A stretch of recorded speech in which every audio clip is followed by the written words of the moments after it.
अस्सलाम वालेकुम वालेकुम नसीम सलाम। भाई, क्या कैसे हो? हाल है? खैर खैरियत है। नसीम भाई नजर नहीं आ रहे हो, कल बस यार कहाँ क्या पे? करे, यूनिवर्सिटीज है, क्लासेस है, उसमें बिजी है। सुबह जाते हैं शाम को आते हैं, टाइम ही नहीं मिलता किसी के साथ बैठ जाए।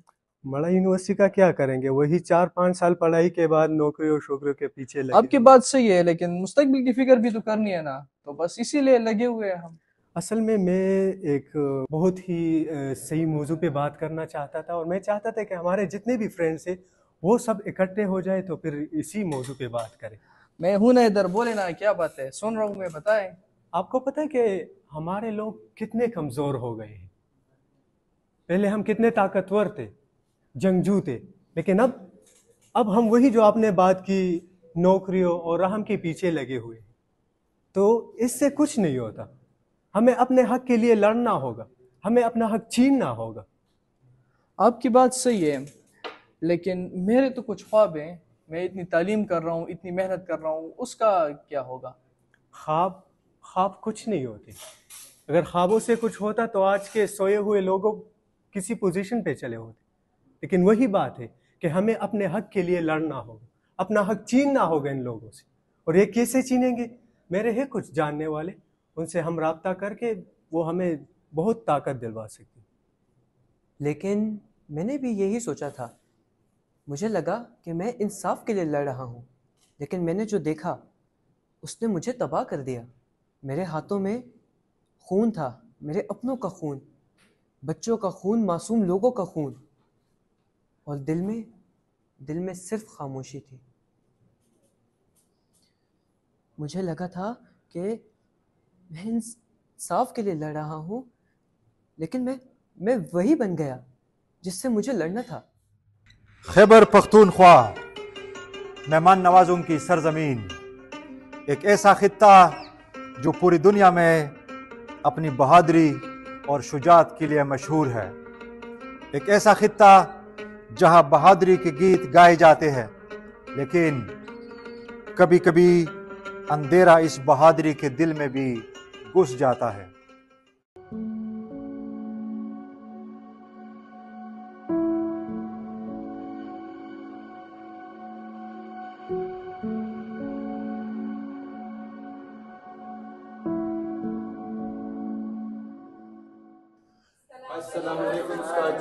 वालेकुम अस्सलाम मेरे प्यारे बच्चों, क्या हाल है? आप लोगों का वीकेंड कैसा गुजरा? अच्छा बच्चों, आज का सबक शुरू करने से पहले मैं आप सबसे आजकल के हालात की मुनासबत से एक दो ज़रूरी बातें करना चाहता हूँ। ठीक है जी, फिर आगे जाके हम अपना आज का सबक स्टार्ट करते हैं। देखो बच्चों, आप सबको पता है कि आजकल हमारे माशरे में इंतहा पसंदी, दहशतगर्दी, बदअमनी और नफरतों का बाजार गर्म है ना? आप लोग देख रहे हैं हमारे माशरे में। अब इन हालात के तनाजुर में मैं आप लोगों से बात यह करना चाहता हूं कि नफरत ने जब भी सर उठाया उसको हमेशा शिकस्त दी गई। क्यों? क्योंकि इंसानियत हमेशा अपनी असल फितरत यानी कि अमन को याद रखती है, चाहे देर हो या बदेर। अमन हमेशा नफरत को शिकस्त देता आया है। ये हमेशा आप लोगों ने, मेरा ये पैगाम, मेरा ये सबक आप लोगों ने याद रखना है। रखेंगे ना याद? उस्ताद जी, मेरा आपसे एक सवाल है। जी मेरे बच्चे, जी जरूर। उस्ताद जी, मेरा आपसे सवाल ये है कि अगर नफरत इतनी ताकतवर है तो अमन कैसे कामयाब हो सकता है हमारे मुआशरे में? बहुत अच्छा आपने सवाल किया मेरे बच्चे, ये बहुत अच्छा और ज़रूरी सवाल है। और मेरे बच्चों देखो, आप सब लोगों के जहनों में भी ये सवाल ज़रूर उठना चाहिए, क्योंकि देखें, नफरत हालात के मुनासिबत से उस वक्त के अंदर मजबूत होता है, ताकतवर होता है। लेकिन जैसे मैंने आपको पहले भी बताया था कि अमन नफरत को शिकस्त देता आ रहा है। और ये भी आप हमेशा अपने याद रखना है मेरे बच्चों कि अमन हथियारों से नहीं बल्कि हिकमत, सवालात और इल्म से जीता जाता है। और यही वजह है मेरे बच्चे کہ آپ کی تنقیدی سوچ ہی ہمیشہ آپ کی حقیقی ڈال ہوتی ہے. تو نفرت کو ہم نے مٹانا ہے، نفرتوں کو ہم نے ختم کرنا ہے، تو تنقیدی سوچ کو اپنانا ہے. یاد رکھیں گے نا میری اس بات کو؟ شاباش میرے بچوں، شاباش.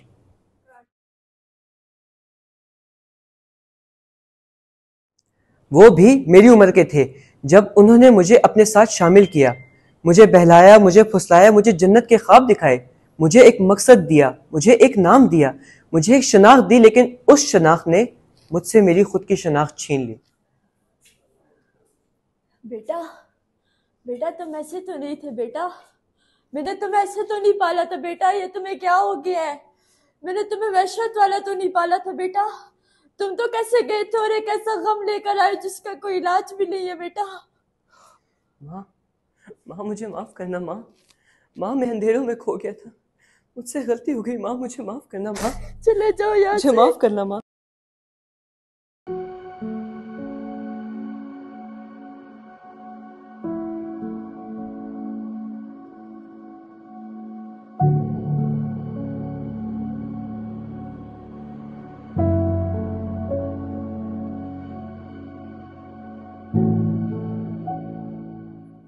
میرے گاؤں کے لوگوں، آج ہم لوگ یہاں پر ایک اہم موضوع پہ بات کرنے کے لیے آئے ہیں. وہ موضوع ہے انتہا پسندی اور دہشت گردی.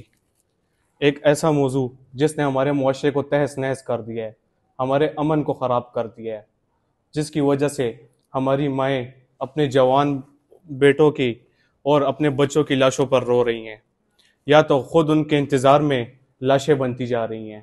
ہماری نوجوان نسل اور ہمارے بچے انتہا پسندی اور دہشت گردی کا شکار ہو رہی ہے. اس موضوع کو ہم لوگ ایسی نظر انداز نہیں کر سکتے. یہ ساری چیزیں بہت تکلیف دہ ہیں اور اس کو ہم لوگ نظر انداز نہیں کر سکتے.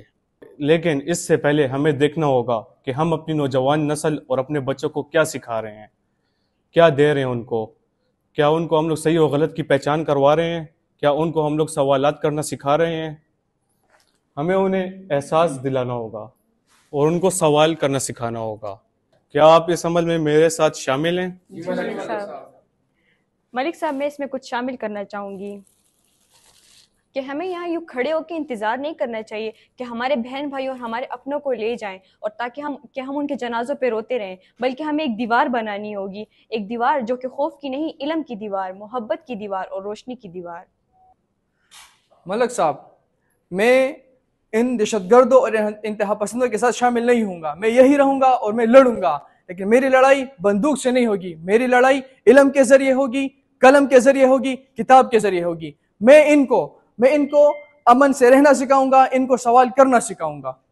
تشدد تمہارا دروازہ کٹکھٹائے گا، لیکن اسے اندر مت آنے دو. سوال کرو اور سوچو، امن کے لیے کھڑے ہو. وہ روشنی بنو جو سایوں کو جلاتی ہے اور امن کو جنم دیتی ہے. پاکستان!